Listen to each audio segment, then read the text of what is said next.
బాన్స్వాడలో ఏనుగు రవీందర్ రెడ్డి ఆధ్వర్యంలో నిర్వహించబడిన ఘర్ వాపసి కార్యక్రమంలో ముఖ్య అతిథిగా విచ్చేసిన బోధన్ ఎమ్మెల్యే ప్రొద్దుటూరి సుదర్శన్ రెడ్డి జడ్పీటీసీలు, ఎంపీటీసీలు, గ్రామ సర్పంచ్లను ఘర్ వాపసి కార్యక్రమం సందర్భంగా కాంగ్రెస్ పార్టీలో ఆహ్వానించారు.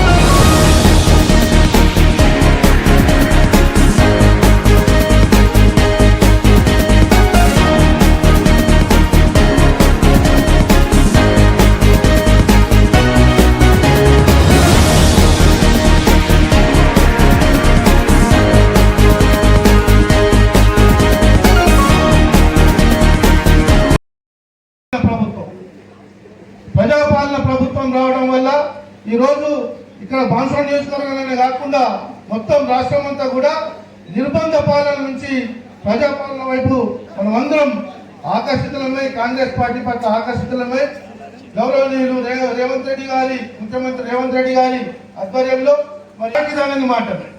పెద్దలు పోచారం శ్రీనివాస్ రెడ్డి గారిని ఎవరు కూడా అగౌరవంగా మాట్లాడారు. మరి ఆయన పుట్టిన కొడుకులు వాళ్ళ తండ్రి స్థాయిని మించిన వాళ్ళను కూడా వాళ్ళ సంగతి ఏంది, వీరి సంగతి ఏంది అని మాట్లాడడం మరి వాళ్ళకి విచక్షణగా నేను అది వదిలేస్తున్నా. అలా మాట్లాడద్దు. మొన్న ఏదో సందర్భంలో మీ ఇప్పుడు వలుగుతాయి అని అదే ఇంకా భాస్కర్ రెడ్డి ఒక సందర్భంలో మాట్లాడాడు. ఇప్పుడు ఎవరి ఇప్పుడు వలిగినాయి? గౌరవనీయులు సుదర్శన్ రెడ్డి గారు యాభై ఎక్కడ ఉన్నారో వారు ఒక కన్నిట జరిస్తే ఇప్పుడు నీ డిసిసిబి చైర్మన్ గతం ఇవ్వాలడుకొని ఊసిపోయా. నీ ఓనీపి వలిగిందయా? ఎవరికి వలిగింది? ఇంకా మీరు ఏది చేసినా కూడా మన రవీందర్ రెడ్డి గారు కూడా దాదాపు తను 4 సంవత్సరాలు 4 పర్యాయాలు తను కూడా ఎమ్మెల్యే చేసిండు. ఎప్పుడు మేము ఇట్లాంటి మాటలు వినలే. ఎవరు కూడా ఇట్లాంటి మాటలు మాట్లాడలే. ఎందుకో మరి ఇప్పుడు మనం అందరం చూస్తున్నాం ఈ తెలంగాణ రాష్ట్ర వ్యాప్తంగా.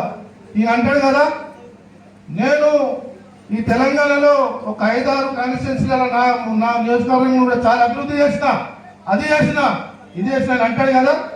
మరి తెలంగాణ రాష్ట్రంలో ఎక్కడ చేరికలు లేవు కాంగ్రెస్ పార్టీలా ఉన్నాయి. అక్కడక్కడ కొంత, ఇంత పెద్ద ఎత్తున ఎక్కడైనా చేరికలు జరిగినా నేను అడుగుతున్నా వాళ్ళకి.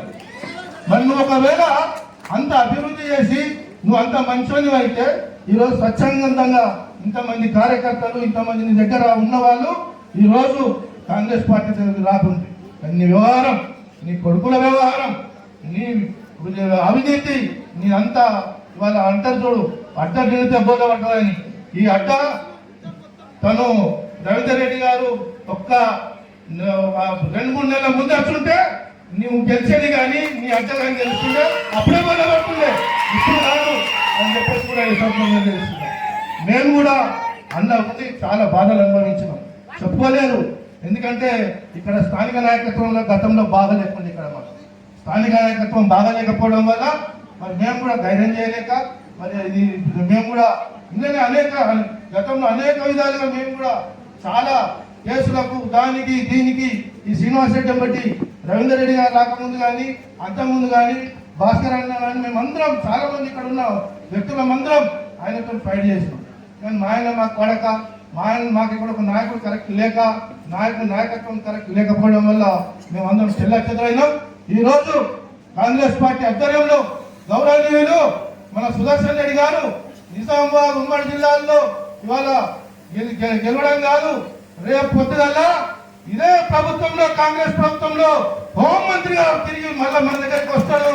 ఆ రోజు సిద్ధంగా ఉందని చెప్పి తెలియజేసుకుంటూ మళ్ళా ముందు ఈ ప్రభుత్వంలో అనేక కార్యక్రమాలు చేసుకుందామని చెప్పి తెలియజేసుకుంటూ ఈ అవకాశం ఇచ్చిన పెద్దలందరికీ, మిత్రులందరికీ, పాత్రికేయ కాంగ్రెస్ పార్టీ సోనియా గాంధీ నాయకత్వం, రేవంత్ రెడ్డి నాయకత్వం, మల్లికార్జున ఖర్గే నాయకత్వం, రాహుల్ గాంధీ నాయకత్వం, సుదర్శన్ రెడ్డి నాయకత్వం,